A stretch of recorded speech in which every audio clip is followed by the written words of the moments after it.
ছবি তুলবে উঠে একটু রেডি সবাই ছবি তুলতে দাঁড়াও জোরে জোরে সবাই চিৎকার দিব একটা ওকে তাহলে আমরা কাউকে টাচ করতে দিব না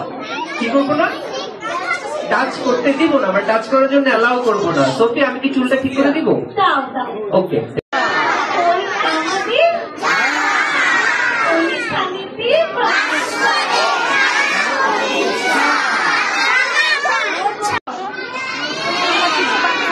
সুরে সুরে বলবো কেমন আমি বলবো আমার সাথে সাথে বলবে তোমার খায় খুশি